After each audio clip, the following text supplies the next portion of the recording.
Havo yetishmayapti. Bu xonada havo bor, lekin men nafas ololmayapman. U yana orqamda turibdi. Qaramayman. Agar qarasam, o'sha nursiz xira ko'zlarni ko'raman. O'sha ko'zlar meni yechintirib tashlayotgandek tuyuladi. Qadam tovishlarsiz. U doim shunday keladi. Faqat badbo'y hidini sezaman. Tamaki va ter hidi aralashgan bu hid burnimga urilganda ko'nglim aynidi. Hozir u juda yaqin. Yana o'sha holat. Dahal qo'llari bilagimga tegib tegmasdan chochib ketaman. Bu shunchaki teginish emas. Bu sinov. U mening chegaramni tekshiryapti. Qancha chiday olaman? Baqirib yuborgim keladi. Lekin men baqirmayman. Tishlarimni bir-biriga bosib, jahim sinib ketgudek qisaman. Chunki men gunohkorman. Men iflosman.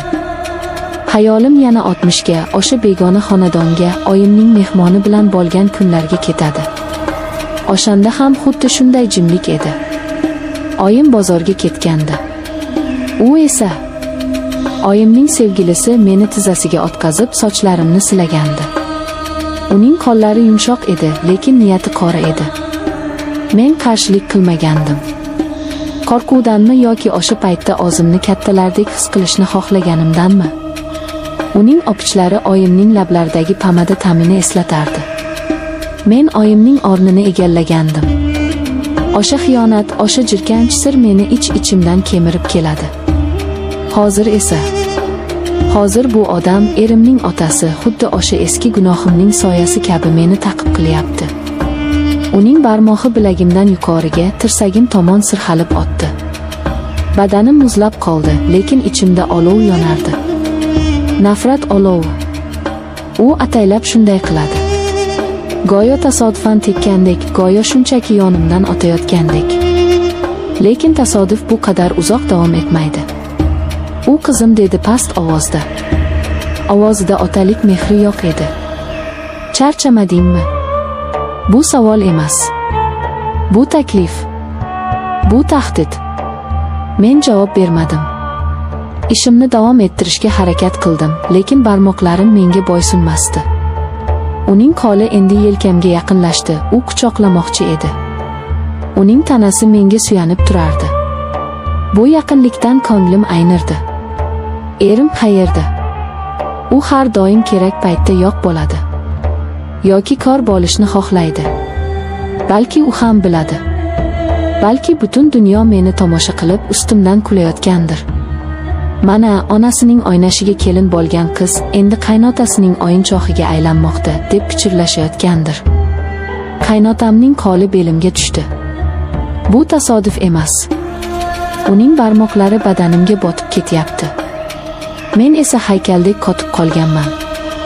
Qochishim kerak. Lekin oyoqlarim yerga yopishib qolgan. Bu muhit meni yutib yuborgan. Qo'rqma deb pichirladi u quloqimga. Uning lablari quloqimning yumshoq qismiga tegib ketdi. Bu teginishdan butun tanamni titroq bosdi. Qaynotamning ikkinchi qo'li ko'tarildi.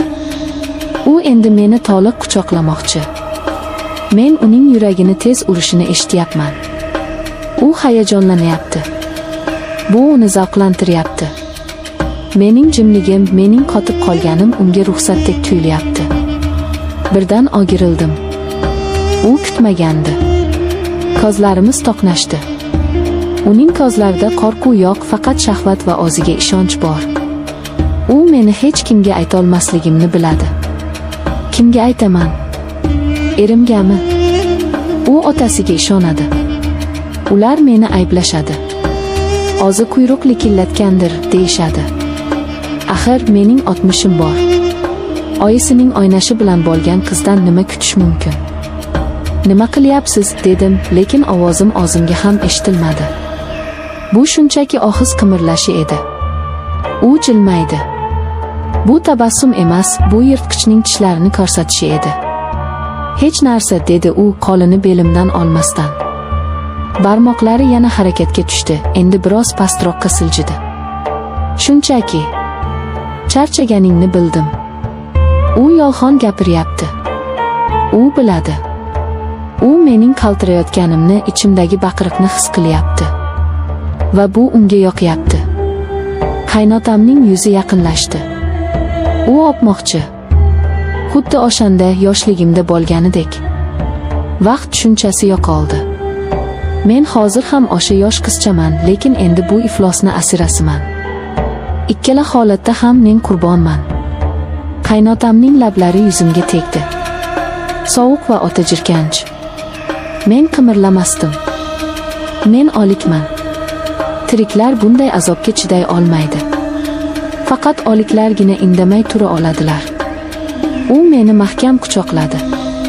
Suyaklarim qisirlab ketdi. U endi qoyib yubormaydi.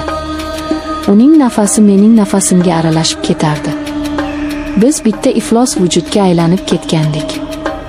Yordam yo'q. Hech kim kelmaydi. Chunki men o'zim shu yo'lni tanlaganman.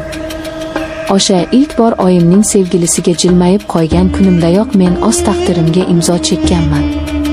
Bu odam esa o'sha gunohimning aks sadosi. U quloqimga nimanidir pichirlardi. Sozlarni tushunmadim, faqat tovushni eshitardim. Men ko'zlarimni ochmayman. Ochsam haqiqatni ko'raman. Haqiqat esa shuki, men bu jirkanch quchoqdan qochishni xohlamayapman. Chunki men balchiqqa botib bo'lganman.